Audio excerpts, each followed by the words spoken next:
Rabbi shrah li sadri wa yassir li amri wahlul 'uqdatam min lisani yafqahu qawli. Allahumma la sahla illa ma ja'altahu sahla wa anta taj'alul hazna idza syi'ta sahla. Assalamualaikum warahmatullahi wabarakatuh. Innal hamdalillah nahmaduhu wa nasta'inuhu wa nastaghfiruh wa na'udzu billahi min shururi anfusina wa min sayyiati a'malina. May yahdihillahu fala mudilla lahu wa may yudlil fala hadiya lahu.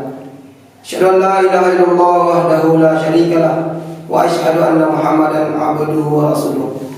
Allahumma shalli ala Muhammad wa ala ali Muhammad kama shallaita ala Ibrahim wa ala ali Ibrahim fil alamin innaka Hamidum Majid. Qala Allah ta'ala fi kitabil karim, a'udzu billahi minasyaitonir rajim. Ya ayyuhalladzina amanu taqullaha haqqa tuqatih wa la tamutunna illa wa antum muslimun. Wa qala aidan ya ayyuhalladzina amanu idza qumtum ila sholati faghsilu wujuhakum wa aydiyakum ila al-marafiqi wamsahu bi ru'usikum wa arjulakum ila al-ka'bayn. Anak-anak sekalian yang dirahmati Allah Subhanahu wa taala, marilah kita senantiasa bersyukur kepada Allah Subhanahu wa taala atas segala nikmat dan karunia-Nya berupa nikmat kesehatan dan nikmat terbesar yaitu nikmat Islam dan iman. Salawat serta salam semoga selalu tercurah pada junjungan kita Nabi Muhammad sallallahu alaihi wasallam.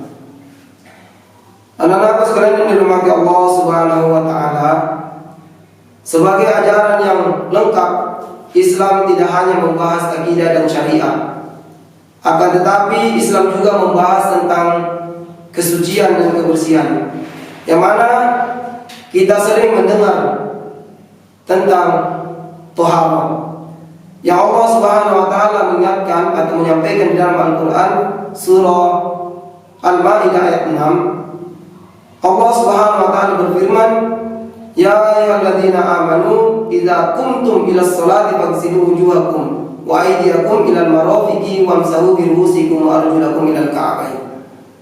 Di sini Allah Subhanahu wa taala mengingatkan untuk senantiasa bersuci atau berwudu atau mandi ketika kita ingin melaksanakan ibadah sholat misalnya. Kemudian dari Abu Hurairah dikatakan bahwa bersihkanlah segala sesuatu semampu kamu. Sesungguhnya Allah Ta'ala membangun Islam ini atas dasar kebersihan dan tidak akan masuk surga kecuali setiap yang bersih. Kemudian di dalam hadis yang lain juga disampaikan bahwa sesungguhnya Allah itu baik dan mencintai kebaikan, bersih atau suci dan mencintai kebersihan, mulia dan mencintai kemuliaan, bagus dan mencintai segala sesuatu yang bagus.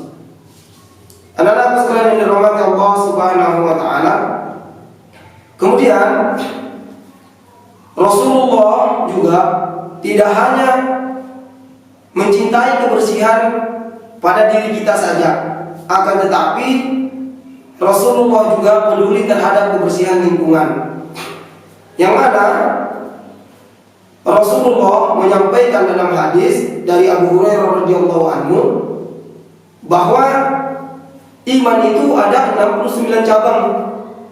Dan yang tertinggi adalah kalimat la ilaha illallah, dan yang paling rendah adalah menyingkirkan kotoran atau menyingkirkan duri dari jalan.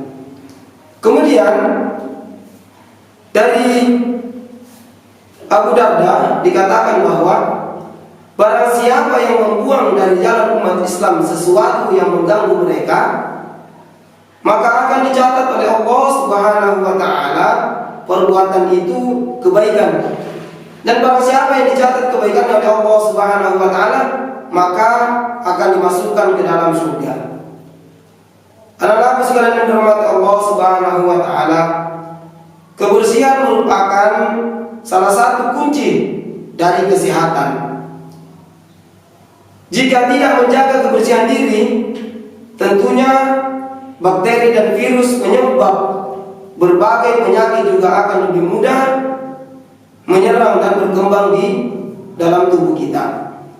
Jadi Anak-anak sekalian dirahmati Allah Subhanahu wa taala, kebersihan diri memang merupakan hal yang penting demi penampilan kita dalam keseharian kita. Kemudian ini bertanda bahwa kita tidak memiliki alasan untuk tidak menjaga kebersihan. Meskipun terkadang kita tidak setiap hari berinteraksi dengan dunia luar. Anak-anak sekalian dirahmati Allah Subhanahu wa taala, menjaga kebersihan itu sangat penting. Maka kita harus memperhatikan beberapa hal yang harus kita perhatikan kebersihannya. Yang pertama, menjaga kebersihan diri, yaitu menjaga kebersihan gigi. Yang mana kita harus senantiasa menggosok gigi sesudah makan dan sebelum tidur. Supaya apa? Supaya bakteri dari sisa-sisa makanan itu tidak berkembang dan tidak menyebabkan bau mulut dan tidak menyebabkan gigi berlubang dan lain sebagainya. Kemudian yang kedua, membersihkan kepala atau membersihkan rambut. Membersihkan rambut ini juga harus kita perhatikan karena ini juga bagian penting. Lalu bagaimana caranya? Caranya adalah dengan keramas 2 kali atau 3 kali dalam sepekan, atau 2 kali atau 3 kali dalam seminggu.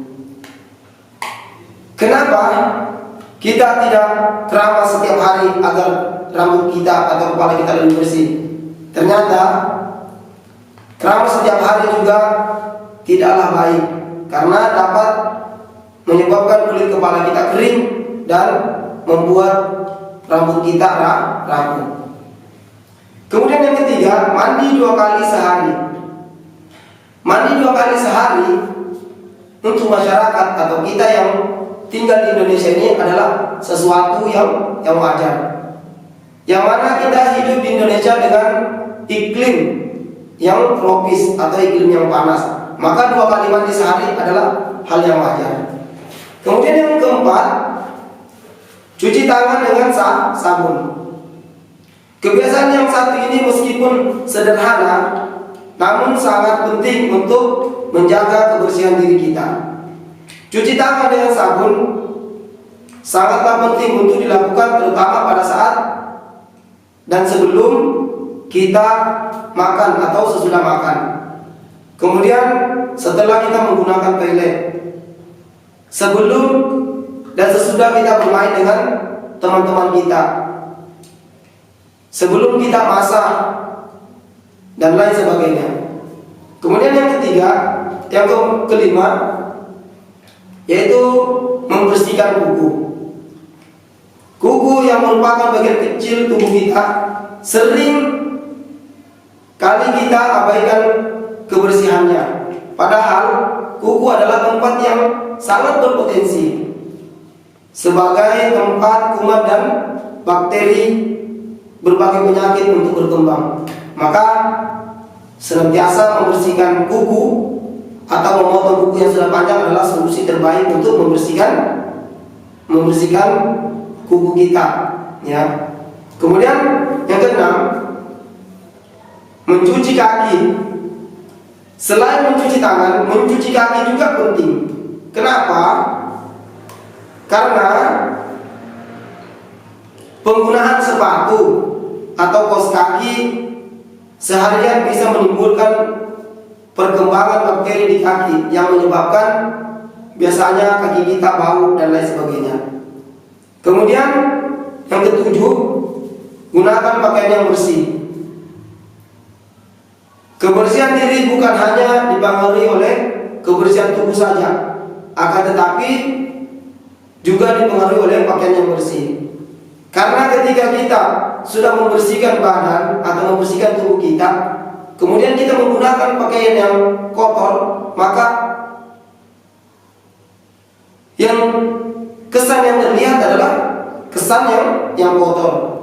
Kemudian begitu pun sebaliknya, ketika kita membersihkan pakaian, menggunakan pakaian yang bersih, tetapi tubuh kita kotor, maka yang terlihat adalah kesan yang kotor. Jadi anak-anak sekalian yang dirahmati Allah Subhanahu wa taala, membersihkan diri dan menggunakan pakaian yang bersih memang harus dilakukan secara bersamaan. Kemudian anak-anak sekalian yang dirahmati Allah Subhanahu wa taala, manfaat dari menjaga kebersihan atau menjaga diri tetap sehat. Yang pertama, meminimalisir kemungkinan terjangkitnya suatu penyakit. Hidup bersih itu berbanding lurus dengan kesehatan. Apabila kita mampu menerapkan gaya hidup yang bersih, maka insya Allah kita pun akan memiliki tubuh yang sehat. Apabila tubuh kita sehat, maka kemungkinan besar kita untuk terjangkit penyakit tertentu sangatlah kecil. Kemudian yang kedua, kebugaran tubuh yang akan tetap terjaga. Hidup bersih akan mempengaruhi kebugaran tubuh kita. Kemudian yang ketiga, menjaga kebersihan diri dan pakaian akan memberikan tampilan yang lebih menarik. Salah satu contoh misalnya, ketika ada dua orang, yang satunya menggunakan pakaian yang kotor, kemudian yang satunya menggunakan pakaian yang bersih. Kira-kira mana yang akan membuat kita lebih tertarik untuk mengobrol keduanya? Apakah kita lebih tertarik untuk mengobrol pada yang berpakaian kotor atau yang bersih? Tentu saja kita akan lebih tertarik untuk ngobrol dengan yang berpakaian bersih. Nah, ini apalagi anak-anak sekalian yang dirahmati Allah Subhanahu wa taala, kita berada pada keadaan yang tidak menentu, yang mana kita mendapat ujian dari Allah Subhanahu wa taala, yaitu tersebarnya COVID-19 COVID-19 yang membuat keadaan tidak menentu. Maka saran yang dapat saya sampaikan adalah kita senantiasa menjaga tubuh kita, lingkungan sekitar kita, untuk senantiasa steril dari kotoran atau senantiasa bersih, agar penyebaran kuman atau penyebaran COVID-19 bisa kita cegah. Setidaknya kita mencegah, karena menjaga kebersihan adalah salah satu cara untuk meminimalisir penyebaran COVID-19. Mungkin cukup. Assalamualaikum warahmatullahi wabarakatuh.